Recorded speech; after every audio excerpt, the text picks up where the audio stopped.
गुरु ब्रह्मा गुरु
बड़ी खुशी का दिन है कि गुरु महाराज के चरणों के अंदर इस शहर की रौनक को चार चांद लगाने के लिए गुरुदेव भगवान ने आश्रम का निर्माण किया। वो अभी सुन नहीं रहे थे। कुछ बातों को बार बार दोहराना भी वही बात है और एक बार कहना भी वही बात है। तो उसके आगे ये धाम, ये आश्रम, ये तीर्थ किस लिए बनते हैं? जीवों के उद्धार के लिए।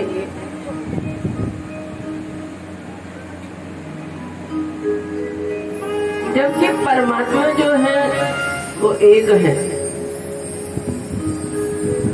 जो अनेक टुकड़ों के अंदर उसने अपने रूप, रंग, नाम रखे हुए हैं। सतयुग, त्रेता, द्वापर और ये कलयुग, ये चार पहर युगों के हैं। और इन युगों के अंदर, हर युग के अंदर परमात्मा किसी न किसी रूप के अंदर उपस्थित हुए हैं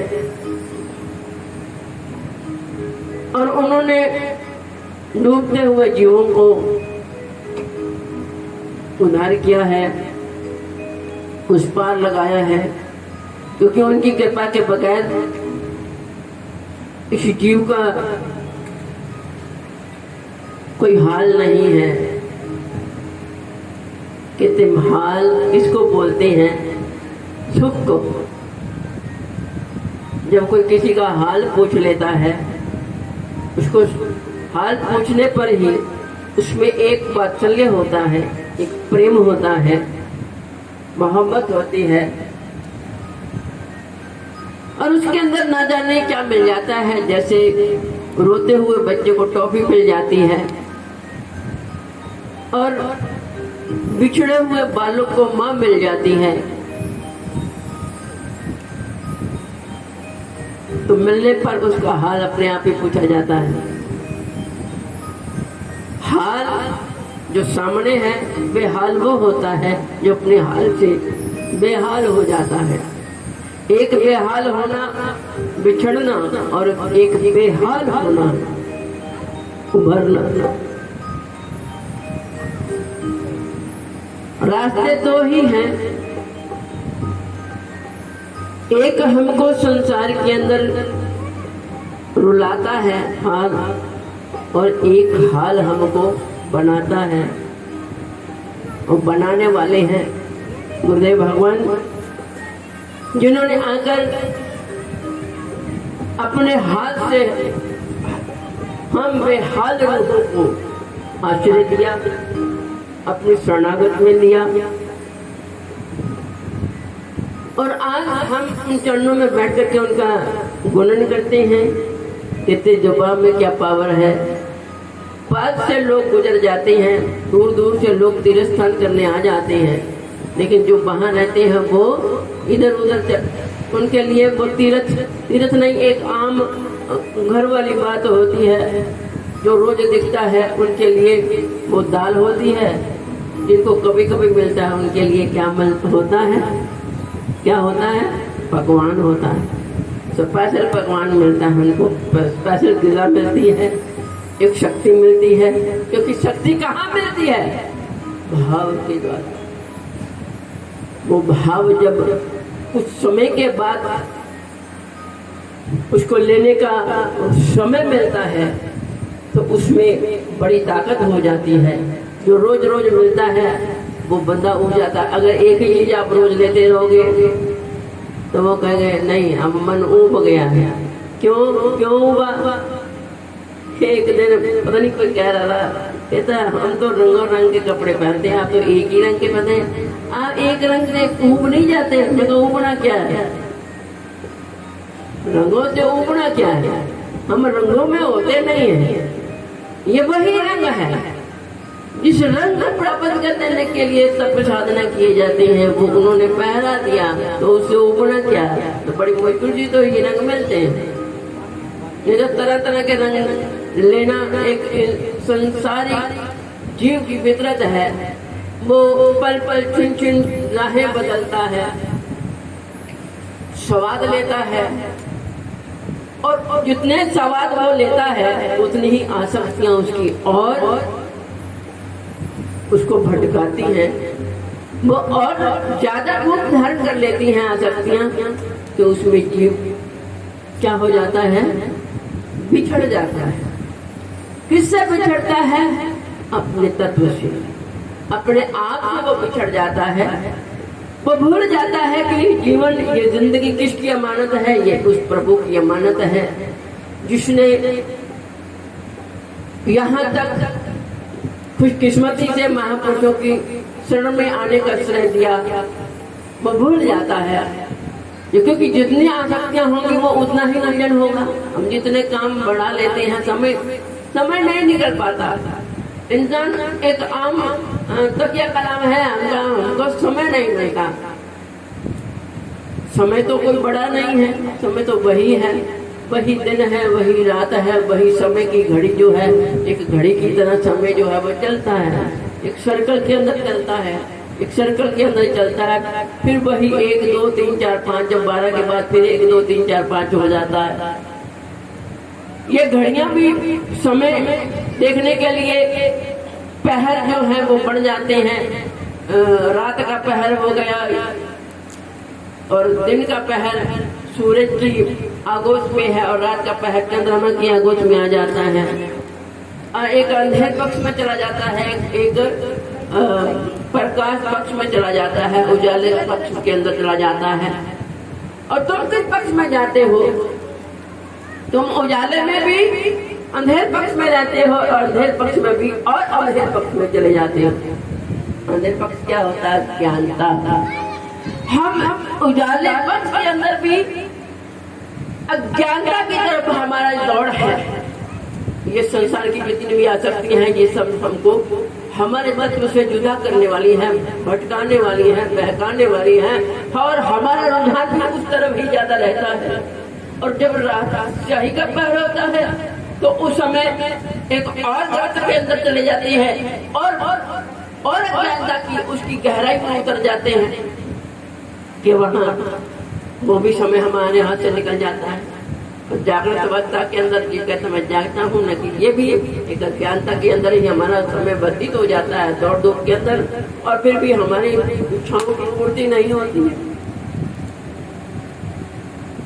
मिलना क्या है? वही चंद कतरे जो है वो तुम्हारी अंदर अंतरात्मा के अंदर तुम्हारी इस बॉडी की गिरा बनती है, इसको पावर देती है, बॉडी को पावर दिया और अंतरात्मा फिर निर्जीव रहती है। उसकी पावर क्या है? जो बख्शिश की गुरुदेव भगवान ने कृपा करके मेहरबानी करके अपने शरणागत में बैठ करके हमको वो गिजा लेने का एक ढंग सिखाया। क्योंकि कई बच्चों को अगर खाना ना सिखाया जाए वो बड़े बड़े भी हो जाते हैं, तो उन्हें ग्रास तोड़कर खाने का ढंग ही नहीं पता होता, वो उसमें खाने में ही सीखते नहीं है, अनबूझ रह जाते हैं। मैं आजकल के समय की बात नहीं करती, मैंने कई बच्चों को देखा उस समय में, तो उन्हें खाने का ही पता नहीं है। अरे बच्चा तुम बड़े हो गए हो, तुम अभी भी दूध पीते हो, कभी रोटी खाएंगे नहीं, दूध ही ऊपर रह गए, तो ये अंदाज होते हैं।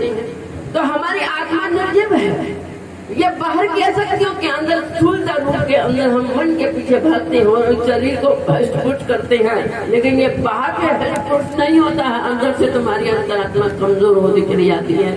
ऊपर से बड़ा शरीर दिखता है, सुंदर दिखता है, तो कितना सुंदर बनाओगे? अगर अंदर से ही तुम्हारी आत्मा निर्जीव है, अचेत है, तो बाहर तुम क्या कर सकते? अगर अंदर से पावरफुल है तो बाहर से अपने आप ही पावरफुल जीव जो है वो बना रहता है। वो तो उसकी दौड़ दौड़ कहाँ है? सिर्फ जो तुम्हारा प्राण ऊपर नीचे जाता है उसके अंदर अगर जुड़े रहेंगे तो वो इतने सोच तरीके से जाता है कि अगर 10 साल की तुम्हारी उम्र है तो तुम्हारी उम्र 100 साल की हो जाएगी।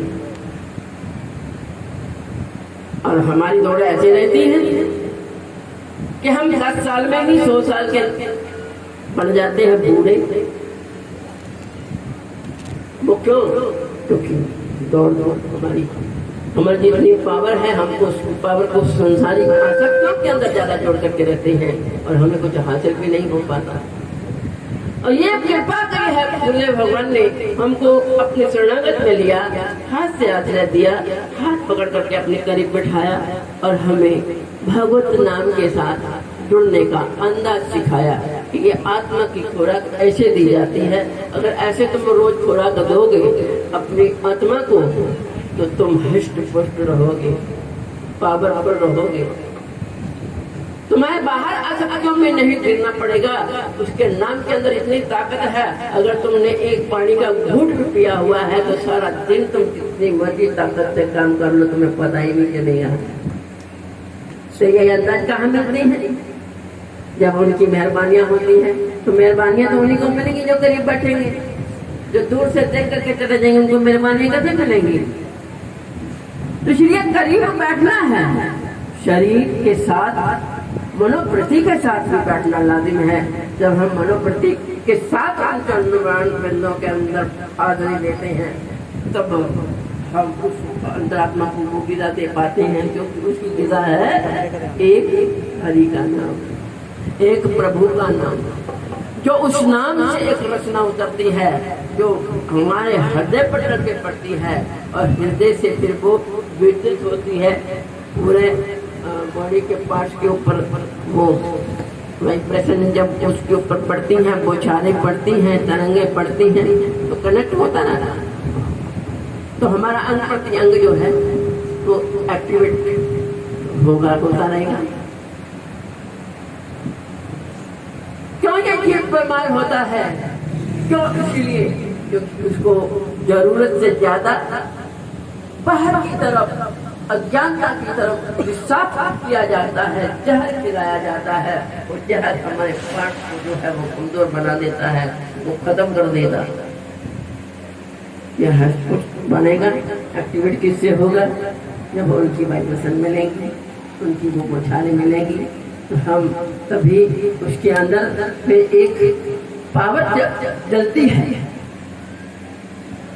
मरण आप अगर दीपक है, बना है, आप सभी कहेंगे हाँ इसको सीखा है, इसको क्या बोलते हैं? ज्योत बोल देते हैं, दीपक बोल देते हैं।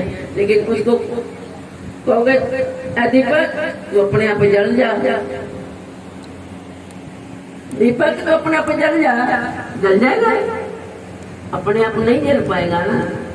कैसे जलेगा?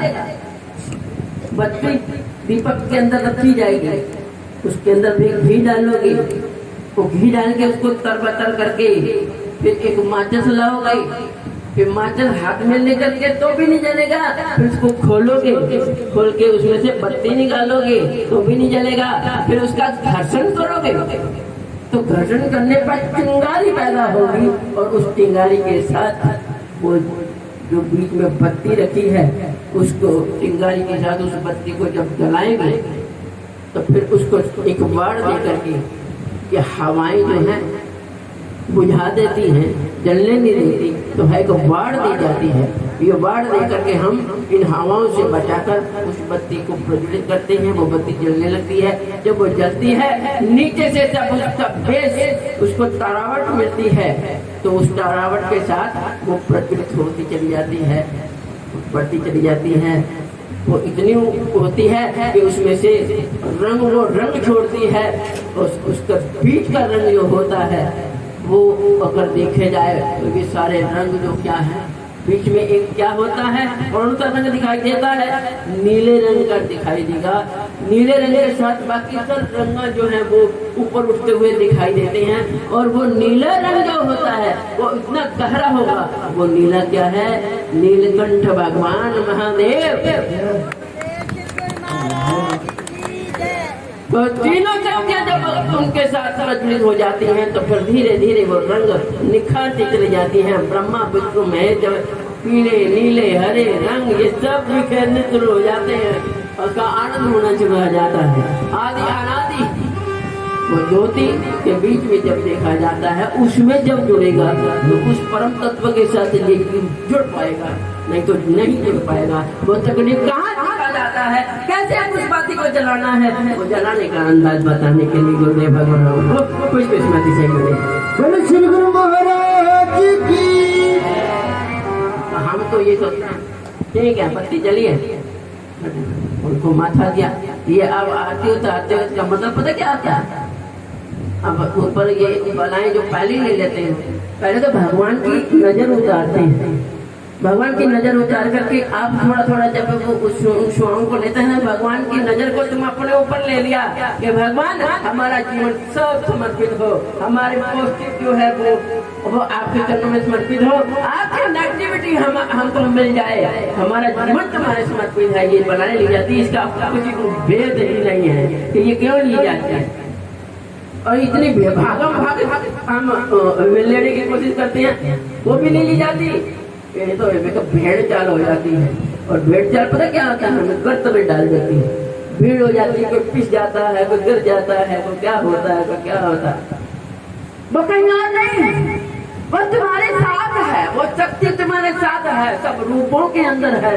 तुम आराम से बड़े शौक तरीके से उन चरणों के अंदर हाजिर हो करके देख सकते हो, ना कि भागा भाग। ये तो एक भेड़ चाल वाली बात है, तो उसमें चीज ज्यादा अर्थ है। इसको देखो भागे जा रहा है, भागे जा रहा है, भागे जा रहा है, पता किसी को कुछ भी नहीं। ये भागना किसके लिए है? क्यों भाग दौड़ करता है? ये अपनी इच्छाओं की पूर्ति के लिए। वो इच्छाओं की पूर्ति कब तक करते रहोगे? कहते तुम पैदा नहीं थे तब भी ऐसा था हाल था, तुम पैदा हो गए तब भी यही हाल है, तुम जहाँ छोड़ भी जाओगे तो भी यही हाल रहेगा। यह जिंदगी का फलसफा है। तो तुमने हासिल क्या किया? भागम दौड़ी में ही रह गए, पाया कुछ भी नहीं, भाग भाग के मर गए। फिर पता नहीं कौन से गर्त में जा गिरे। उनकी नजर जब हम पर पड़ेगी तो उसकी नजर को प्राप्त करने के लिए भी तो कर्म किया जाता है, प्रार्थना की जाती है, इबादत की जाती है, साधना की जाती है। तो उनकी नजर तो वो तो चाहता है कोई मेरी नजर का पात्र हो। जो उसकी नजर का पात्र होगा तो उसको फिर वो पकड़ लेंगे और फिर अपने पास बैठने का मौका दिया जाएगा, अपने शरणागत में ले लेंगे। तो आप खुशकिस्मत हैं जो आपको पकड़ करके उन्होंने शरणागत में लिया है। अगर इस कृपा को हम नहीं समझेंगे तो फिर पिछड़ के ना जाने कहाँ चले जाएंगे। तो ये संभाल करनी है। एक ईगो इंसान को इतने गर्त में डाल देती है, पता नहीं कहाँ कहाँ डाल देती है। करने वाला कौन है? वो परमात्मा है। जिसने समझ लिया एक कर्म के अंदर भी कोई ताकत है और चारों तरफ जो घूमने फिरने से सब कुछ प्राप्त करने तो भी वही है। लेना तुमने वही गिलास, एक गिलास अगर तुम्हारे अंदर जाने की जगह है तो एक गिलास ही ले पाओगे। चाहे कितने मुल्क इकट्ठे कर लो, कितनी चीजें इकट्ठी कर लो, कितना ऐश्वर्य इकट्ठा कर लो, कितना दिखता होगा, लेकिन तुम्हारे अंदर तो बाबा एक कतरे की जगह है तो एक कतरा ही जाएगा। तो फिर बोलो जब हमें चाहिए उसी के अंदर आसक्त रहते, उसमें एक अभिमान इकट्ठा रहता है, एक अहंकार खड़ा हो जाता है। वो अहंकार देखो कितने बड़े बड़े राजा महाराजा जिन्होंने अहंकार किया, उनका क्या हाल हुआ। क्या जो रावण था ब्रह्मज्ञानी है, चारों वेद उसने पढ़े हुए थे, कितनी शक्तियों का वो मालिक था, कितना लोग और कितने बड़े बड़े राक्षस जन जो है उसके अधीन थे, उनकी इशारे के उन पर चलने वाले थे, कितनी शक्तियों का वो मालिक था। लेकिन डूबा कैसे, उसका संबंध कैसे हुआ? जब उसने भगवान से अपने आप को अलग कर लिया, अपने आप को समझ लिया कि मैं ही सारा कुछ हूँ, जो कुछ है मैं ना होता तो कुछ भी ना होता। जो समझता है मेरा कुछ नहीं है, जो है तो तेरा है, तू ही है करने वाला, मेरे हाथ को हिलाने वाला भी तू है, मेरे कदम को चलाने वाला भी तू है। जब अब सांस के अंदर हर पल जो हम उसको अपने संग संग समझते हैं, तो क्या मजाल के हमारा पैर न चले, क्या मजाल के हमारा हाथ न चले। चलाने वाला जब वो होगा तो कैसे नहीं चल पाएंगे, चलते रहेंगे। जब हम कोई चलने की कोशिश करेंगे तो हम नहीं चल पाएंगे, तो उसके हाथ में थमा देंगे। जैसे बड़ा स्वीट जो है, उसने बड़ा ऐश्वर्य उसका फैला हुआ था, बड़ी उसने बहुत कुछ बना रखा था, और उसको अपने ज्यादा ऐश्वर्य को बढ़ाने के लिए, उसको बरकरार रखने के लिए वो साधु संतों को एक भोजन जरूर कराता, रोज बार रोज उसका एक नियम था। तो वो रोज भोजन साधु महापुरुषों को कराता है, एक दो जो भी मिल जाए उनको भोजन जरूर देता, और उसके बाद सारा कुछ अच्छा। एक रोज क्या हुआ, एक बड़े महापुरुष जो है साधु रूप के अंदर उनके घर में आए, तो जैसे उन्होंने प्रवेश किया, अब उसकी ईगो इतनी बढ़ गई थी, अभिमान इतना बढ़ गया था कि उसको अब बुद्धि के ऊपर ऐसा पर्दा पड़ गया, ऐसा पर्दा पड़ा कि वो पहचान ही नहीं सके। महापुरुष आए, वो ही आए, ठीक है, जैसे उसका रूटीन था, बैठाया, आओ बैठो, जैसे बिठा दिया, खाना पीना पूछना क्या, वो अपने ही करने हाँकने लग गया। देखो महाराज, मेरा ये कितना बड़ा बंगला है, इतने बंगले हैं, ये यहाँ से लेकर इतना मीलों तक ये सब मेरा ही बसाना है, ये पाठशाले बनाई हैं, ये मिले जो वो चल रही है, ये मिले मेरी चल रही हैं, मेरी फला मुल्क के अंदर भी मिले चल रही हैं, वहाँ मेरे स्कूल खोले हुए हैं, वहाँ मेरे औषधालय खोल रखे हैं, वहाँ मैंने ये कर रखा है, वहाँ मैंने वो कर रखा है, इधर मेरा ये है, उधर मेरा वो है, उस मुल्क में भी है, उस कंट्री के अंदर भी है, ये है वो है, करता गया। और करता जब महापुरुष दिमाग थक गया कि ये तो चुप ही नहीं हो रहा, न पानी न दानी न कुछ पूछने लगा, कह नहीं जा रहा, ये तो बड़ा इसके ऊपर ना एक अहंकार का ऐसा लिबास चढ़ चुका है, ऐसी ओढ़नी ओढ़ चुका है, इसे इतनी भी होश नहीं है। कम से कम साधु महाराज हमारे आए तो कम से कम जलपान तक करा दें, इसका अभिमान तो भैया दूर करना पड़ेगा। तो अभिमान दूर करने के लिए कहते, अगर वो उस सही रास्ते पे चलता है और अभिमान आ भी जाता है जिसके ऊपर, तो फिर भगवान को पीछे नहीं है, भगवान उसका अभिमान तोड़ने के लिए किसी न किसी रूप के अंदर उनके पास पहुंच जाते हैं। भाई तो बड़ा डूब गया, इसके साथ क्या कराया जो है सारा, नष्ट हो जाएगा, इसका भगवान को खत्म करना पड़ेगा। वो क्या करते हैं, कहते अच्छा मेरे को ये सेठ जी, क्या आपके पास सब मुल्कों का कोई नक्शा है? बोले हाँ बहुत बड़ा नक्शा है। कहते अच्छा तो कोई नक्शा लेके हो। कोई नक्शा लाए तो कहते पता इस नक्शे में भारत कहाँ है? तो भारत में रहा, भारत हाथ लगा दिया, भारत, ये भारत का नक्शा है। कहते ये बता तू मुंबई में रहता है, इस नक्शे के, इस भारत के नक्शे के अंदर मुंबई कहाँ है? उसने ढूंढ के बता दिया ये मुंबई है, ये है, हाथ लगा दिया। कहते अच्छा तो इस क्षेत्र के अंदर तू बता रहा है ये फला से लेकर वहां तक तुम्हारे बंगले, तुम्हारे वो क्या, इसमें ढूंढ के बताइयो कहाँ कहाँ तुम्हारे बंगले बने हुए कुछ नजर आ रही इसमें? मिले कोई नजर आ नहीं है? या जो जो तुमने बताया तो कोई तो उसमें कुछ तो दिखता होगा, बताइए जरा मेरे को वो इसमें कहाँ है? क्या महाराज इतने बड़े नक्शे के अंदर इतनी बड़ी मुंबई है, ये तो छोटे छोटे टुकड़े कहाँ इसमें दिखाई देंगे, इसमें कहाँ दिखाई देंगे?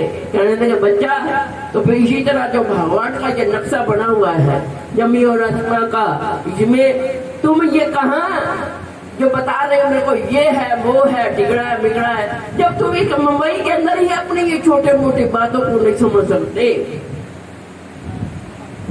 तो फिर और क्या समझ पाओगे? किसी तरह से क्या बता, वो समझ गया, उसका दिमाग ठनक गया, तो बड़ी वाक्य ही ये तो मेरे समझाने के लिए इन्होंने ऐसा बोल दिया है कि ऐसा है वैसा है ऐसा है ऐसा है। हमारे इस जिस्म के अंदर क्या है, कहते हैं 33 करोड़ देवताओं का निवास है, इसमें तीनों लोग हैं, इसमें 12 धाम हैं, 68 तीर्थ हैं, इसमें सब कुछ है। जब उसमें हम ढूंढ नहीं पाए तो इसमें क्या ढूंढ पाएंगे? खून और पी के बाद हम उसको जानते ही नहीं, तो कैसे जानेंगे? वो प्रभु की कृपा होती है, जिस पर नजर उनकी होती है, वो सब कुछ जाना सकते हैं, सब कुछ दिखा सकते हैं। हम क्यों है मार रहे हैं, कदम तुम कदम को उठा कर रखते हो, तुम्हारा मालूम है तुम्हारे कदमों के नीचे क्या है? जिस पे तुमने पांव रखा है ये क्या है? ये आदि शक्ति है, इसके ऊपर आपने कदम रखा है, और जिसके साए में तले में रहते वो क्या है? कुछ नहीं जानकारी हासिल होती, जो कुछ है सब भगवान का है, और तुम्हें तुम्हारा ऊपर नीचे स्मान जाता है। तुमने अपने हृदय के अंदर वो नाम का दीपक प्रज्वलित करना है, इसमें सब कुछ दिखाई देता, उसी दीप के अंदर सब कुछ दिखाई देगा, और तब दिखाई देगा जब हम उनकी प्रेरणाओं को हृदय में समेट लेंगे, बसा लेंगे, और उसके साथ अपनी मनोवृत्तियों को जोड़ देंगे, तब हमें संसार का मालूम पड़ेगा कि वो भगवान हमारे ही भीतर में है, हमारे अंग संग है, वो कहीं और नहीं है, हमारे साथ ही है। अगर वो है तो हम हैं, अगर वो नहीं है तो हम कुछ नहीं। देखो ना कि भगवान निकल जाता है तो वही बंदा होता है जिसे हम मोहब्बत करते हैं। मोहब्बत के वो अंदर है ना, वो रोम रोम के अंदर धड़क रहा है, तो इससे तुम मोहब्बत कर रहे हो। अगर वो निकल जाता है तो वही सुंदर शरीर तुम्हारे सामने होता है, तब तुम्हारी मोहब्बतें कहाँ चली जाती हैं, तुम्हारा प्यार कहाँ चला जाता है, तुम्हारा मोह कहाँ चला जाता है। तो कहता भाई इस शरीर को तो ठिकाने लगा दो, अरे इसी तो तुम प्यार करते थे। तो प्यार कैसे किया जाता है? जब बीच में धड़कता है उससे मोहब्बत होती है। इतनी तो अंतरात्मा को जानकारी है, तो वो है तो हमारा जीवन है, अगर वो नहीं तो हमारा जीवन कुछ भी नहीं है। इसकी जानकारी देने के लिए भगवान किसी न किसी रूप के अंदर आते हैं और अपनी शरणागत में लेकर के हमें अपनी जिंदगी जीने का एक नया ढंग सिखाते हैं। अगर हम उन प्रेरणाओं को हृदय में उतारेंगे, ढालेंगे, तब हमारा जीवन का उद्धार होगा, तो नहीं तो हमारी वो पिछड़ जाएगी, पिछड़ी रहेगी। ये बेहाल रूह होती है, रोज रोज मरती है, रोज जन्म लेती है। हमने बेहाल से बहाल होना है। शब्द वही है, सिर्फ स्यारी प्यारी का फर्क है। बेहाल है, बहाल होना है, यानी आजाद होना है, इससे नेमत होना है। तो निर्वती हमें तब मिलेगी जब उसकी शरणागत हो जाएंगे, तो बाहर हो जाएगा। तो बेहाल होते रहेंगे, मरते रहेंगे, जीते रहेंगे, ये हमारी जिंदगी है। उनके लिए इन प्रेरणाओं को अपने हृदय में उतारिए। तो ये एक कैबिन बना दिए जाते हैं, ये धाम बना दिए जाते हैं कि हम हमारे घर की आसक्तियाँ कुछ ऐसी होती हैं जो उससे हट करके अगर हम यहाँ पर बैठ करके चंद मिनट अपनी वृत्तियों को वही छोड़ करके हम इन चरणों के अंदर हाजिरी देते हुए उन वाइब्रेशनों को हम अंदर उतारेंगे। अंदर उतारते हुए अंदर उतारते उतारते वो ढंग जब हमारे अंदर परिपक्वता पकड़ने लगेगा तो हमारे जीवन का उद्धार हो जाएगा। बोलिए श्री गुरु महाराज की। तो आपने ये 25वां बनाया है, तो इसी तरह आप हाजिरी देते रहे और आनंद लेते रहे। ये आनंद ही जिंदगी है। अगर इससे हट गए तो ये जिंदगी जिंदगी नहीं, तो ये मौत का खिताब है, सजाए मौत है। तो जिंदगी है तो उनके नाम के साथ है। तो अपनी जिंदगी को बनाते रहिए, उनका प्यार पाते रहिए, उनकी मेहरबानियां पाते रहिए, ताकि आपकी जिंदगी जो है वो सुखद बन करके इस संसार के अंदर आनंद लेती रहे। बोलिए श्री गुरु महाराज की जय, बोलो साचे दरबार की जय, श्री नगरी निवासी भगवान की जय, बोलो श्री स्वामी जी महाराज की जय।